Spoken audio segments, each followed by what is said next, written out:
Hi hello welcome to News Pulse YouTube channel. ಭಾರತವು ಪ್ರತಿ ವರ್ಷ ಆಗಸ್ಟ್ 15ರಂದು ಸ್ವಾತಂತ್ರ್ಯ ದಿನವನ್ನು ಆಚರಿಸುತ್ತದೆ. 1947ರ ಈ ದಿನದಂದು ಭಾರತವು ಬ್ರಿಟಿಷ್ ಆಳ್ವಿಕೆಯಿಂದ ಸ್ವಾತಂತ್ರ್ಯವನ್ನು ಪಡೆದುಕೊಂಡಿತು. ನಮ್ಮ ಸ್ವಾತಂತ್ರ್ಯ ಹೋರಾಟಗಾರರು ನಮ್ಮನ್ನು ಸ್ವತಂತ್ರರನ್ನಾಗಿಸಲು ನಮ್ಮ ದೇಶಕ್ಕಾಗಿ ಹೋರಾಡಿದರು. ಭಾರತ ದೇಶ 1947 ಆಗಸ್ಟ್ 15ರಂದು ಸ್ವತಂತ್ರವಾಯಿತು. ಪ್ರತಿ ವರ್ಷ ಭಾರತದಾದ್ಯಂತ ಈ ದಿನವನ್ನು ಸ್ವಾತಂತ್ರ್ಯ ದಿನಾಚರಣೆಯನ್ನಾಗಿ ಆಚರಿಸಲಾಗುತ್ತದೆ. ಯುರೋಪಿಯನ್ ವ್ಯಾಪಾರಿಗಳು 17ನೇ ಶತಮಾನದ ಅಂತ್ಯದ ವೇಳೆಗೆ ಭಾರತೀಯ ಉಪಖಂಡದಲ್ಲಿ ಹೊರಟಾಣೆಗಳನ್ನು ಸ್ಥಾಪಿಸಿದ್ದರು. ಅಗಾಧವಾಗಿ ಮಿಲಿಟರಿ ಶಕ್ತಿಯ ಮೂಲಕ ಈಸ್ಟ್ ಇಂಡಿಯಾ ಕಂಪನಿಯು ಸ್ಥಳೀಯ ಸಾಮ್ರಾಜ್ಯಗಳನ್ನು ಹೋರಾಡಿ ಮತ್ತು ಸ್ವಾಧೀನಪಡಿಸಿಕೊಂಡಿತು.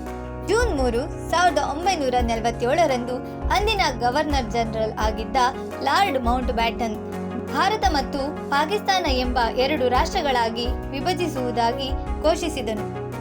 ಇದರ ನಂತರ ಭಾರತದ ಸ್ವಾತಂತ್ರ್ಯ ಕಾಯ್ದೆ 1947ರ ಅನ್ವಯ ಆಗಸ್ಟ್ 15, 1947ರಂದು ಭಾರತವನ್ನು ಸ್ವತಂತ್ರ ರಾಷ್ಟ್ರವನ್ನಾಗಿ ಘೋಷಿಸಲಾಯಿತು. ಅಂದಿನ ಮಧ್ಯರಾತ್ರಿ ಅಂದರೆ 12:50ರ ನಂತರ ಜವಾಹರ್ಲಾಲ್ ನೆಹರು ಅವರು ದೇಶದ ಪ್ರಥಮ ಪ್ರಧಾನಮಂತ್ರಿಯಾಗಿ ಪ್ರಮಾಣ ವಚನ ಸ್ವೀಕರಿಸಿದರು. ಸ್ವಾತಂತ್ರ್ಯ ಎಂದರೆ ಪ್ರತಿಯೊಬ್ಬ ವ್ಯಕ್ತಿಗೆ ಈ ಭಾರತದಲ್ಲಿ ಎಲ್ಲ ರೀತಿಯ ಮೂಲಭೂತ ಹಕ್ಕು ಇದೆ, ಎಲ್ಲ ರೀತಿಯ ಸ್ವಾತಂತ್ರ್ಯ ಇದೆ. ಆದರೆ ಒಬ್ಬ ವ್ಯಕ್ತಿಯು ತನ್ನ ಸ್ವಾತಂತ್ರ್ಯ ಹಕ್ಕಿನಿಂದ ಮತ್ತೊಬ್ಬರ ಸ್ವಾತಂತ್ರ್ಯಕ್ಕೆ ಅಡ್ಡಿಯಾಗುವ ಯಾವುದೇ ಕೆಲಸವನ್ನು ಮಾಡಬಾರದು ಎಂಬುದನ್ನು ಸದಾ ನೆನಪಿನಲ್ಲಿ ಇಟ್ಟುಕೊಂಡಿರಬೇಕು. ಈ ದಿನ ನಾವು ಮಾತೃಭೂಮಿಗಾಗಿ ತಮ್ಮ ಪ್ರಾಣವನ್ನು ತ್ಯಾಗ ಮಾಡಿದ ಸ್ವಾತಂತ್ರ್ಯ ಹೋರಾಟಗಾರರಿಗೆ ಗೌರವ ಸಲ್ಲಿಸುತ್ತೇವೆ. 1947ರಲ್ಲಿ ಈ ದಿನ ಭಾರತ ಬ್ರಿಟಿಷ್ ಬಲದಿಂದ ಮುಕ್ತವಾಯಿತು. ಈ ದಿನದ ಸ್ಮರಣೆ ದೇಶದ ಸ್ವಾತಂತ್ರ್ಯಕ್ಕಾಗಿ ತಮ್ಮ ಜೀವನವನ್ನು ಒಡ್ಡಿದ ಸಾಧಕರನ್ನು, ಶಹೀದರನ್ನು ನಮಗೆ ನೆನಪಿಸಲು, ತಮ್ಮ ದೇಶಭಕ್ತಿಯ ಮಹತ್ವವನ್ನು ತಲುಪಿಸಲು ಸಹಾಯ ಮಾಡುತ್ತದೆ.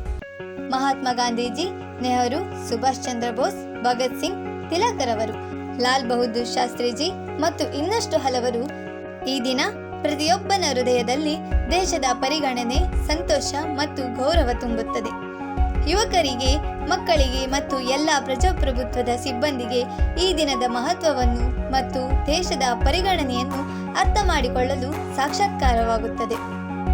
ಶ್ರದ್ಧೆ, ಪರಿಪೂರ್ಣತೆ ಮತ್ತು ಸಮಾನತೆ ಎಂಬ ತತ್ವಗಳನ್ನು ತಮ್ಮ ಜೀವನದಲ್ಲಿ ಪಾಲಿಸುವ ಮೂಲಕ ನಮಗೆ ಉತ್ತಮ ಮತ್ತು ಶಕ್ತಿಶಾಲಿ ದೇಶವನ್ನು ನಿರ್ಮಿಸಲು ಸಾಧ್ಯವಾಗುತ್ತದೆ.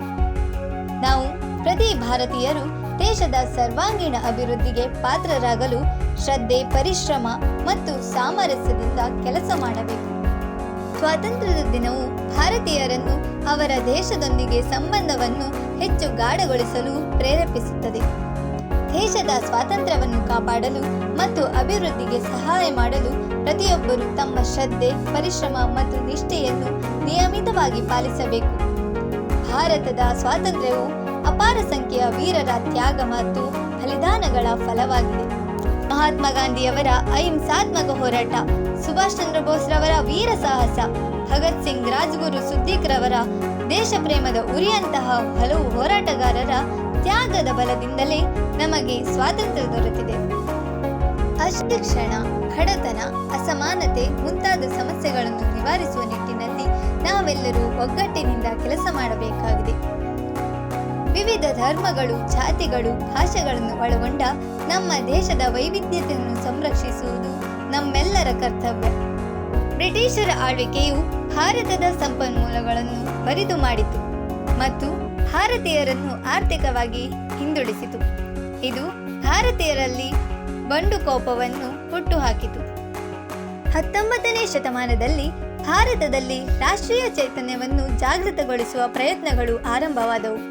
ರಾಜಾ ರಾಮ್ ಮೋಹನ್ ರಾಯ್, ದಯಾನಂದ ಸರಸ್ವತಿ, ಸ್ವಾಮಿ ವಿವೇಕಾನಂದ ಮುಂತಾದ ವಿದ್ವಾಂಸರು ಸಾಮಾಜಿಕ ಮತ್ತು ಧಾರ್ಮಿಕ ಸುಧಾರಣೆಗಳನ್ನು ಪ್ರಾರಂಭಿಸಿದರು. ಇವರು ಭಾರತೀಯರಲ್ಲಿ ಸ್ವಾಭಿಮಾನವನ್ನು ಬೆಳೆಸಿದರು. 20ನೇ ಶತಮಾನದ ಆರಂಭದಲ್ಲಿ ಭಾರತದಲ್ಲಿ ರಾಷ್ಟ್ರೀಯ ಚಳುವಳಿ ವೇಗವಾಗಿ ಬೆಳೆಯಿತು. ಭಾರತೀಯ ರಾಷ್ಟ್ರೀಯ ಕಾಂಗ್ರೆಸ್ ಮತ್ತು ಭಾರತೀಯ ಜನತಾ ಪಕ್ಷ ಮುಂತಾದ ಸಂಘಟನೆಗಳು ರಚನೆಯಾದವು. ಮಹಾತ್ಮ ಗಾಂಧಿಯವರ ನಾಯಕತ್ವದಲ್ಲಿ ಭಾರತದ ಸ್ವಾತಂತ್ರ್ಯ ಹೋರಾಟವು ಹೊಸ ದಿಕ್ಕನ್ನು ಪಡೆಯಿತು. ಅವರ ಅಹಿಂಸಾತ್ಮಕ ಹೋರಾಟವು ಬ್ರಿಟಿಷರನ್ನು ಕಂಪಿಸುವಂತೆ ಮಾಡಿತು. ಸುಭಾಷ್ ಚಂದ್ರ ಬೋಸ್ರಂತಹ ವೀರರು ಸಶಸ್ತ್ರ ಹೋರಾಟದ ಮೂಲಕ ಬ್ರಿಟಿಷರನ್ನು ಎದುರಿಸಲು ಅವರ ಭಾರತೀಯ ಯುವಕರಲ್ಲಿ ದೇಶಭಕ್ತಿಯ ಜ್ವಾಲೆಯನ್ನು ಹೊತ್ತಿಸಿದರು. ಭಾರತದ ಸ್ವಾತಂತ್ರ್ಯಕ್ಕಾಗಿ ಮಡಿದ ಹುತಾತ್ಮರನ್ನು ನೆನೆಸಿಕೊಳ್ಳುತ್ತಾ ಸ್ವಾತಂತ್ರ್ಯ ದಿನಾಚರಣೆಯನ್ನು ಆಚರಿಸೋಣ. ಎಲ್ಲರಿಗೂ ಸ್ವಾತಂತ್ರ್ಯ ದಿನಾಚರಣೆಯ ಶುಭಾಶಯಗಳು. ನೀವಿನ್ನೂ ನನ್ನ ಚಾನಲ್ ಸಬ್ಸ್ಕ್ರೈಬ್ ಮಾಡಿಕೊಳ್ಳದೇ ಇದ್ದಲ್ಲಿ please subscribe to News Pulse YouTube channel.